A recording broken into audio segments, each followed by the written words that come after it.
بسم الله الرحمن الرحيم. ياسين والقرآن الحكيم إنك لمن المرسلين على صراط مستقيم تنزيل العزيز الرحيم لتنذر قوما ما أنذر آباؤهم فهم غافلون لقد حق القول على أكثرهم فهم لا يؤمنون إنا جعلنا في أعناقهم أغلالا فهي إلى الأذقان فهم مقمحون وجعلنا من بين أيديهم سدا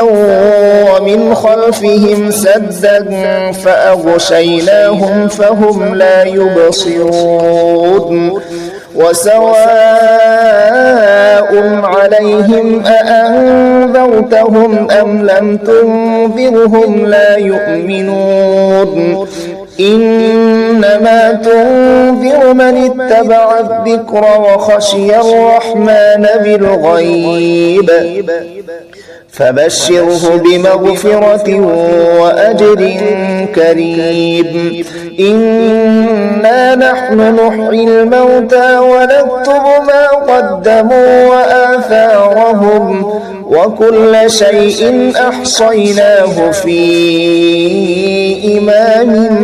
مبين واضرب لهم مثلا أصحاب القرية إذ جاءها المرسلون إذ أرسلنا إليهم اثنين فكذبوهما فعززنا بثالث فقالوا إنا إليكم مرسلون قالوا ما أنتم إلا بشر مثلنا وما أنزل الرحمن من شيء إن أنتم إلا تكذبون قالوا ربنا يعلم إنا إليكم لمرسلون وما علينا إلا البلاغ المبين قالوا إنا تطيرنا بكم لئن لم تنتهوا لنرجمنكم وليمسنكم منا عذاب أليم قالوا طائركم معكم أئن ذكرتم بل أنتم قوم مسرفون وجاء من أقصى المدينة رجل يسعى قال يا قوم اتبعوا المرسلين اتبعوا من لا يسألكم أجرا وهم مهتدون وما لي لا أعبد الذي فطرني وإليه ترجعون أأتخذ من دونه آلهة إن يردني الرحمن بضر لا تغن عني شفاعتهم شيئا ولا ينقذون إني إذا لفي ضلال مبين إني آمنت بربكم فاسمعون قيل ادخل الجنة قال يا ليت قومي يعلمون بما غفر لي ربي وجعلني من المكرمين وما أنزلنا على قومه من بعده من جند من السماء وما كنا منزلين إن كانت إلا صيحة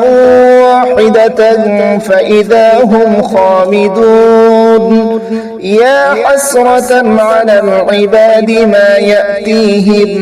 من رسول إلا كانوا به يستهزئون ألم يروا كم أهلكنا قبلهم من القرون أنهم إليهم لا يرجعون وإن كل لما جميع لدينا محضرون وآية لهم الأرض الميتة أحييناها وأخرجنا منها حبا فمنه يأكلون وجعلنا فيها جنات من نخيل وأعناب وفجرنا فيها من العيون ليأكلوا من ثمره وما عملته أيديهم أفلا يشكرون سبحان الذي خلق الأزواج كلها مما تنبت الأرض ومن أنفسهم ومما لا يعلمون وآية لهم الليل نسلخ منه النهار فإذا هم مظلمون والشمس تجري لمستقر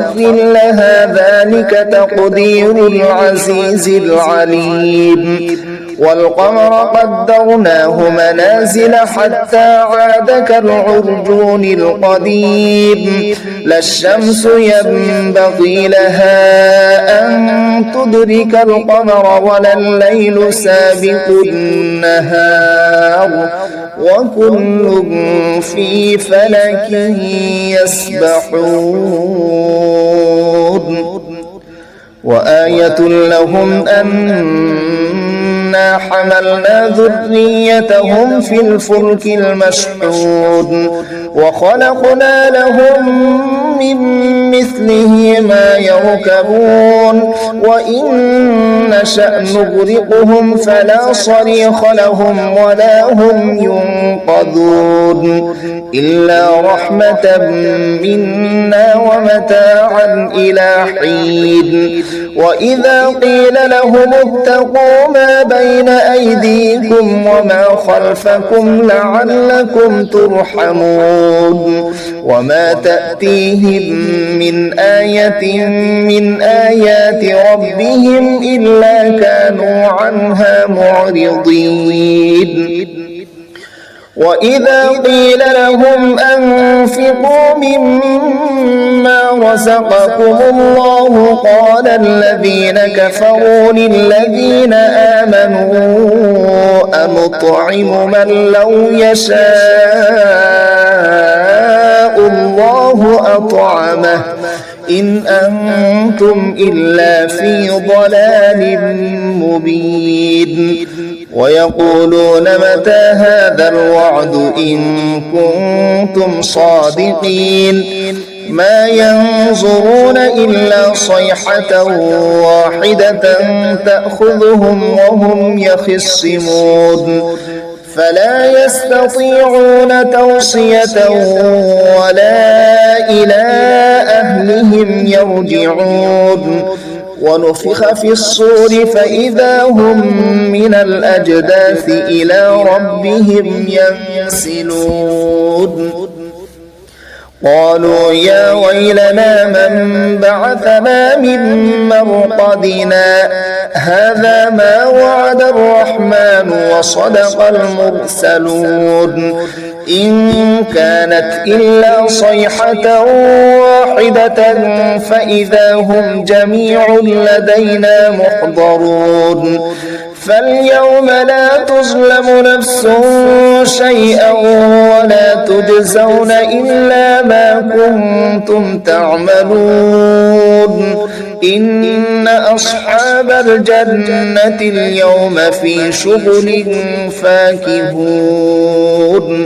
هم وأزواجهم في ظلال على الأرائك متكئون لهم فيها فاكهة ولهم ما يدعون سلام قولا من رب رحيم وامتازوا اليوم أيها المجرمون ألم أعهد إليكم يا بني آدم ألا تعبدوا الشيطان إنه لكم عدو مبين وأن اعبدوني هذا صراط مستقيم ولقد أضل منكم جبلا كثيرا أفلم تكونوا تعقلون هذه جهنم التي كنتم توعدون اصلوها اليوم بما كنتم تكفرون اليوم نختم على أفواههم وتكلمنا أيديهم وتشهد أرجلهم بما كانوا يكسبون ولو نشاء لطمسنا على أعينهم فاستبقوا الصراط فأنى يبصرون ولو نشاء لمسخناهم على مكانتهم فما استطاعوا مضيا ولا يرجعون ومن نعمره ننكسه في الخلق أفلا يعقلون وما علمناه الشعر وما ينبغي له إن هو إلا ذكر وقرآن مبين لينذر من كان حيا ويحق القول على الكافرين أولم يروا أنا خلقنا لهم مما عملت أيدينا أنعاما فهم لها مالكون وذللناها لهم فمنها ركوبهم ومنها يأكلون ولهم فيها منافع ومشارب أفلا يشكرون واتخذوا من دون الله آلهة لعلهم ينصرون لا يستطيعون نصرهم وهم لهم جند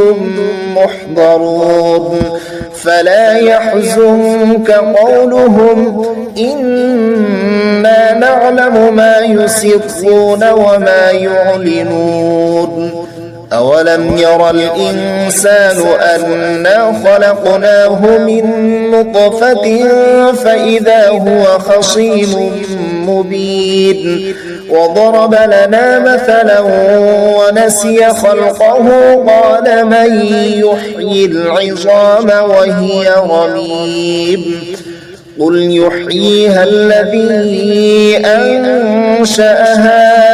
أول مرة وهو بكل خلق عليم الذي جعل لكم من الشجر الأخضر نارا فإذا أنتم منه توقدون أوليس الذي خلق السماوات والأرض بقادر على أن يخلق مثلهم بلى وهو الخلاق العليم إنما أمره إذا أراد شيئا أن يقول له كن فيكون فسبحان الذي بيده ملكوت كل شيء وإليه ترجعون بسم الله الرحمن الرحيم الرحمن علم القرآن خلق الإنسان علمه البيان الشمس والقمر بحسبان والنجم والشجر يسجدان والسماء رفعها ووضع الميزان ألا تطغوا في الميزان وأقيموا الوزن بالقسط ولا تخسروا الميزان والأرض وضعها للأنام فيها فاكهة والنخل ذات الأكمام والحب ذو العصف والريحان فبأي آلاء ربكما تكذبان خلق الإنسان من صلصال كالفخار وخلق الجان من مارج من نار فبأي آلاء ربكما تكذبان رب المشرقين ورب المغربين فبأي آلاء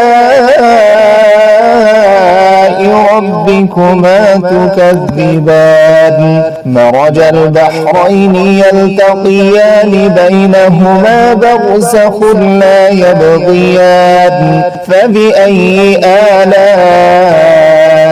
ربكما تكذبان يخرج منهما اللؤلؤ والمرجان فبأي آلاء ربكما تكذبان وله الجوار المنشآت في البحر كالأعلام فبأي آلاء ربكما تكذبان كل من عليها فان ويبقى وجه ربك ذو الجلال والإكرام فبأي آلاء ربكما تكذبان يسأله من في السماوات والأرض كل يوم هو في شأن فبأي آلاء ربكما تكذبان سنفرغ لكم أيها الثقلان فبأي آلاء ربكما تكذبان يا معشر الجن والإنس إن استطعتم أن تنفذوا من أقطار السماوات والأرض فانفذوا لا تنفذون إلا بسلطان فبأي آلاء ربكما تكذبان يرسل عليكما شواظ من نار ونحاس فلا تنتصران فبأي آلاء ربكما تكذبان فإذا انشقت السماء فكانت وردة كالدهان فبأي آلاء ربكما تكذبان فيومئذ لا يسأل عن ذنبه إنس ولا جان فبأي آلاء ربكما تكذبان يعرف المجرمون بسيماهم فيؤخذ بالنواصي والأقدام فبأي آلاء ربكما تكذبان هذه جهنم التي يكذب بها المجرمون يطوفون بينها وبين حميم آن فبأي آلاء ربكما ربكما تكذبان ولمن خاف مقام ربه جنتان فبأي آلاء ربكما تكذبان ذواتا أفنان فبأي آلاء ربكما تكذبان فيهما عينان تجريان فبأي آلاء ربكما تكذبان فيهما من كل فاكهة زوجان فبأي آلاء ربكما تكذبان متكئين على فرش بطائنها من استبرق وجنى الجنتين دان فبأي آلاء ربكما تكذبان فيهن قاصرات الطرف لم يطمثهن إنس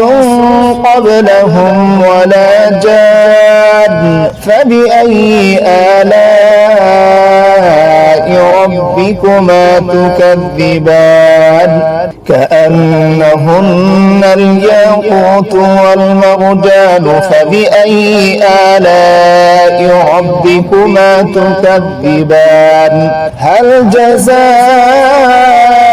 الإحسان إلا الإحسان فبأي آلاء ربكما تكذبان ومن دونهما جنتان فبأي آلاء ربكما تكذبان مدهامتان فبأي آلاء ربكما تكذبان فيهما عينان نضاختان فبأي آلاء ربكما تكذبان فيهما فاكهة ونخل ورمان فبأي آلاء ربكما تكذبان فيهن خيرات حسان فبأي آلاء ربكما تكذبان حور مقصورات في الخيام فبأي آلاء ربكما تكذبان لم يطمثهن إنس قبلهم ولا جان فبأي آلاء ربكما تكذبان متكئين على رفرف خضر وعبقري حسان فبأي آلاء ربكما تكذبان تبارك اسم ربك ذي الجلال والإكرام بسم الله الرحمن الرحيم تبارك الذي بيده الملك وهو على كل شيء قدير الذي خلق الموت والحياة ليبلوكم أيكم أحسن عملا وهو العزيز الغفور الذي خلق 7 سماوات طباقا ما ترى في خلق الرحمن من تفاوت فارجع البصر هل ترى من فطور ثم ارجع البصر كرتين ينقلب إليك البصر خاسئا وهو حسير ولقد زينا السماء الدنيا الدنيا بمصابيح وجعلناها رجوما للشياطين وأعتدنا لهم عذاب السعير وللذين كفروا بربهم عذاب جهنم وبئس المصير إذا ألقوا فيها سمعوا لها شهيقا وهي تفور تكاد تميز من الغيظ كلما ألقي فيها فوج سألهم خزنتها ألم يأتكم نذير قالوا بلى قد جاءنا نذير فكذبنا وقلنا ما نزل الله من شيء إن أنتم إلا في ضلال كبير وقالوا لو كنا نسمع أو نعقل ما كنا في أصحاب السعير فاعترفوا بذنبهم فسحقا لأصحاب السعير إن الذين يخشون ربهم بالغيب لهم مغفرة وأجر كبير وأسروا قولكم أو اجهروا به إنه عليم بذات الصدور ألا يعلم من خلق وهو اللطيف الخبير هو الذي جعل لكم الأرض ذلولا فامشوا في مناكبها وكلوا من رزقه وإليه النشور أأمنتم من في السماء أن يخسف بكم الأرض فإذا هي تمور أم أمنتم من في السماء أن يرسل عليكم حاصبا فستعلمون كيف نذير ولقد كذب الذين من قبلهم فكيف كان نكير أولم يروا إلى الطير فوقهم صافات ويقبض ما يمسكهن إلا الرحمن إنه بكل شيء بصير أمن هذا الذي هو جند لكم ينصركم من دون الرحمن إن الكافرون إلا في غرور أمن هذا الذي يرزقكم إن أمسك رزقه بل لجوا في عتو ونفور أفمن يمشي مكبا على وجهه أهدى أمن يمشي سويا على صراط مستقيم قل هو الذي أنشأكم وجعل لكم السمع والأبصار والأفئدة قليلا ما تشكرون قل هو الذي ذرأكم في الأرض وإليه تحشرون ويقولون متى هذا الوعد إن كنتم صادقين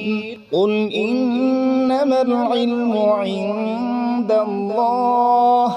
وإنما أنا نذير